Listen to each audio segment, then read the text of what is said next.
Welcome back to High Stakes, where we help you elevate your betting strategy. Don't forget to hit the subscribe button to stay updated with our daily content. Looking for exclusive access to premium betting picks? Join us on Patreon. Links are available in the comments section below. Stay ahead of the game with High Stakes.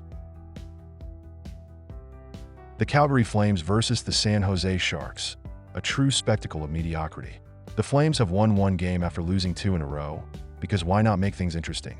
They're a solid 4-4-3 in their last 10 games, sitting comfortably in the middle of the Western Conference. The perfect spot for those who love watching teams fight for absolutely nothing in particular. This game marks their very first meeting with the Sharks this season. How exciting! Then we have the Sharks, who are on a 6-game losing streak. But don't worry, they've only won one of their last 10 games.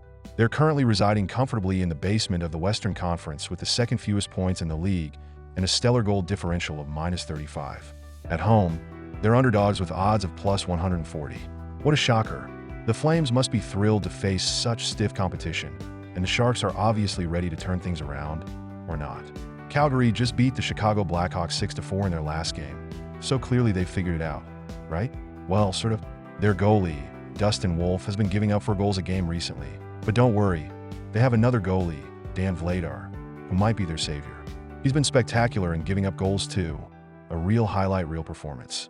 Offensively, Calgary isn't lighting the world on fire either, averaging a humble 2.71 goals per game. But hey, Jonathan Huberdeau is putting up numbers.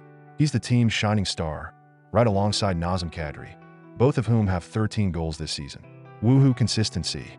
Meanwhile, San Jose, in all its glory, managed to lead 3-2 after 2 periods against the Vegas Golden Knights, and then proceeded to let in 4 unanswered goals in the third.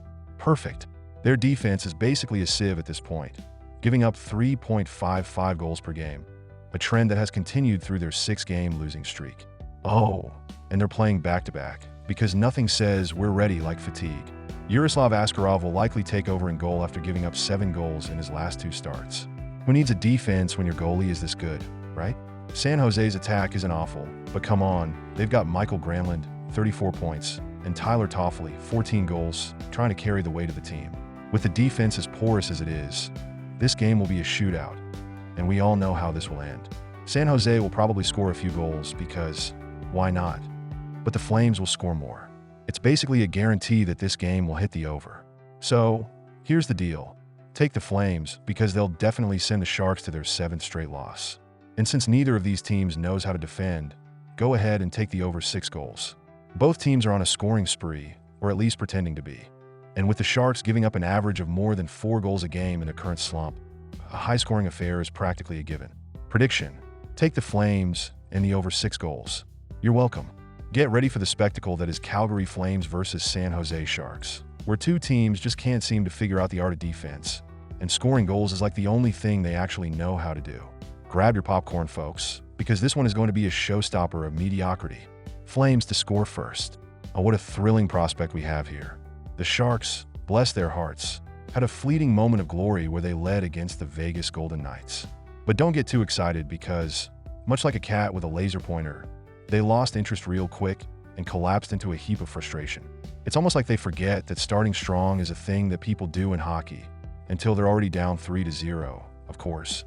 So, no, they're not exactly coming out of the gates with any sense of urgency or competence. You could probably get more offense from a brick wall at this point. On the other hand, we have the Flames who, for all their flaws, have at least figured out one thing: scoring first. It's almost as if they've been watching the tape of other teams and said, hey, maybe we should try that. And voila, they tend to score in the opening minutes. Sure, it's not a flawless strategy. Their defense is still largely optional. But at least they're able to show up for the first period and do their jobs. Score a goal. Not give up a goal. It's not much, but it's something, and really at this point, that's all you can ask for. The Sharks, however, will likely still be figuring out who's supposed to be covering whom while the puck is already in the back of their net. It's like they're playing a game of hide and seek with their own defense. So, when it comes to betting on who scores first, the smart money is on the Flames. They'll probably get a nice little breakaway or a rebound goal while the Sharks are still busy looking for their keys, metaphorically speaking. So, yeah, Flames to score first is a no-brainer. If the Sharks have any chance at winning this game, it's going to come way later after they've finished their unforced errors, and the Flames have already had a nice head start. The puck drops, the Flames score, and the Sharks start scrambling. It's like clockwork at this point, and you might as well cash in on it. First period total, over 1.5 goals. All right, let's get one thing straight. Both the Flames and the Sharks have made a habit of stumbling out of the gate like they've never seen a hockey puck or a defense before. But here's the twist. Even though both of these teams have occasionally given the impression that they've forgotten how to play defense, they really seem to remember how to score goals when they face each other, especially when they're up against teams whose defense is essentially a suggestion rather than a reality. So, let's take a little trip down memory lane. We've got a Flames team that just loves to make life difficult for their goalies and defenders, and a Sharks team that has practically set up a concession stand for the opposing forwards, saying, "Please, come right in and score." Now, when you combine these two defensive nightmares, you've got a recipe for offensive explosions, even if those explosions come from the most random, sloppy plays. In their recent games, both teams have shown an uncanny ability to strike early, mostly because they both seem to love the drama of giving up the first goal. The Sharks, with their defense crumbling faster than a cheap deck of cards, are giving up goals in the first period like it's their job. And the Flames, while not exactly known for their explosive offense, have no problem taking advantage of these defensive blunders and putting the puck in the net early. Honestly, the moment the puck drops, we could easily see 2 goals before anyone even has a chance to settle in. Maybe the Flames will score off a power play. Maybe the Sharks will stumble into a quick one.